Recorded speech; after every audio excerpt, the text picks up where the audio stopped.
Welcome back to Zizo News. Now, Kirinyaga County Governor Anne Waiguru officially ditched the ruling Jubilee Party and joined Deputy President Ruto's United Development Alliance, alias UDA, on Tuesday, 26th of October.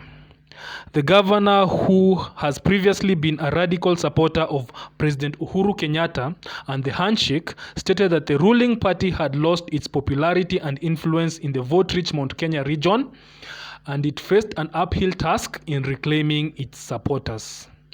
According to the Kirinyaga County boss, defending her seat on a Jubilee ticket would be futile as the people of Mount Kenya are dissatisfied with how the party is being managed. Hence, they would easily vote in someone who runs on a different political outfit. She added that Jubilee needed to sort out its internal issues in order to regain its popularity. Governor Waiguru had lately been on the descent from President Uhuru's camp, and this was noted on Wednesday, 23rd of September, while she was interacting with her constituents. Waiguru asked them which party they deemed fit for her, to which they would all reply in unison: UDA. The funny bit is that previously Governor Waiguru and Deputy President Ruto had not been seeing eye to eye. Their rivalry began way back in 2015 when Ruto publicly castigated her for allegedly taking part in the embezzlement of public funds. This was during the National Youth Service scandal that saw the disappearance of 791 million Kenya shillings.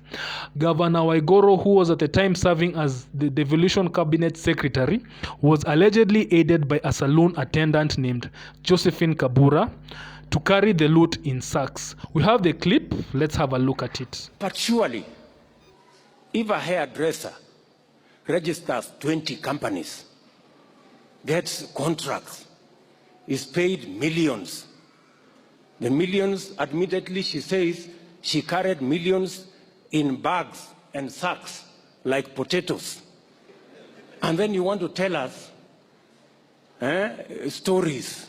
Oh, you know, this is... Please, give us a break, my friends. You know, Kiingereza mingi mnatufanyia catwalk hapa around, na ni wazi pesa ya umma imepotea. Mwenye hiyo pesa anasema aliweka kwa gunia. Sasa jameni, kweli dunia hii, you know, we must be honest with ourselves. That we must be honest with ourselves, and we will call a spade a spade. You know, it cannot be. Na sisi kama serikali ya Jubilee tutasimama imara na tutaangaliana macho kwa macho. Wewe kama utapatikana umechukua pesa ya umma, my friend, utakiona cha mtema kuni. Pesa ya umma ni pesa ya umma. Ati mama anafanya hapa kwa saloon, aende register kampuni 20 siku moja, aende apatiwe kandarasi, alipwe million, karibu inafika billion. Yeye mwenyewe anasema mimi nilikuwa napepa pesa hii mamilioni kwa gunia kama viazi. Really? Alafu mnatuambia mnatembea hapo kuongea Kiingereza mingi ati unajua sasa imekuwa imeenda ikarudi. Hiyo ni maneno gani hiyo? Wacheni upuzi bana. Tuambieni ukweli.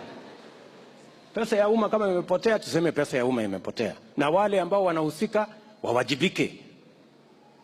Tunaelewana ama tuelewani? Si ndio namna hiyo? That's what we want. And we are not going to take nonsense from anybody. We will not agree.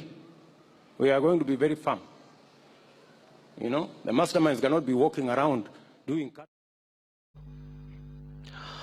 Governor Waiguru's decision to join the Hustler Nation has been met with mixed reactions.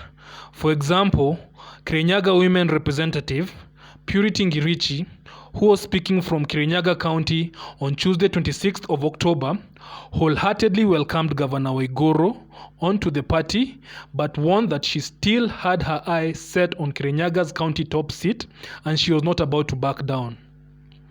She stated that she was glad that Governor Waiguru had followed the advice of her constituents, who consist mostly of the Wanjiko faction, and shifted from the camp that sang "Nobody Can Stop Reggae" into the Hustler Nation. She stated that she would go head-to-head with Waigoro in the party nominations for the gubernatorial seat, and that she would only support Waigoro if she managed to beat her, and she expected the same from her. We have the video, and here it is. Tusaidia bali zilikuwa zinatuumiza. Kwa hivyo mimi nikasimama na msimamo na nikasema kwamba we will make sure BBI ikipita itapita ambayo itakuwa non-contested. Na kuna wale walienda kuimba lege wakasema lege haisimami. Na mnamjua wengine hao saa hii leo asubuhi wamesema wanakuja kwa hii pande yetu washikanilie na sisi sababu wamesema wanasikiza vile Wanjiku wanasema. Mimi ile nifurahisha ni kwamba wamesikia kuna sauti nyinyi mnaongea. Na mnasema kwamba nyinyi mtafuatana na ile mambo ambayo mnafikiria inawasaidia. Na kwa leo mimi wale watu tutawaambia tumewakaribisha katika Hustler Nation. Na pia tumewakaribisha wakuja wasikize Wanjiku. Wakuja wasikize vile wewe unasema na mahitaji yako ni gani. Na sababu wamekuja wakati ni late kidogo, mimi kama ambaye nitasimama governor katika hiyo chama, I am asking them wakuje, wakuwa wapole, tutaenda nominations na mimi niko tayari kumenyana na wale.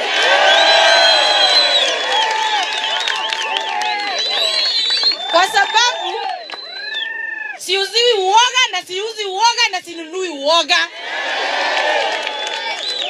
Ile kitu mimi nasema ni watu wa Kirinyaga kwanza. Watu wa Kirinyaga kwanza. Kirinyaga kwanza isikike, Kirinyaga ifaidike. So if the people of Kirinyaga will decide that you're going to be the next governor, well and good, I will sit back and support you.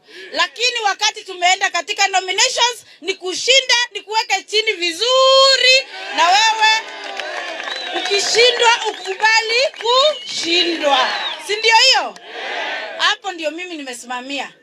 That first and foremost I am advocating for the interests of the people of Kirinyaga County, na watu wa Kirinyaga ndio wataongea katika uchaguzi, katika nominations, lakini even before we get there, every interest that we are going to take care of must be about the people of Kirinyaga and for the people of Kirinyaga. Hello guys. So anyway, what do you think about Governor Waiguro's decision to ditch Jubilee for UDA? Do you think it was too soon?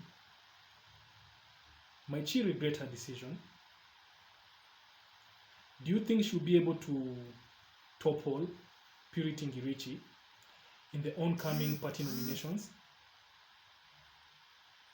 Tell me what you think. Drop a comment below. Remember to like, share, and subscribe. Have a wonderful day.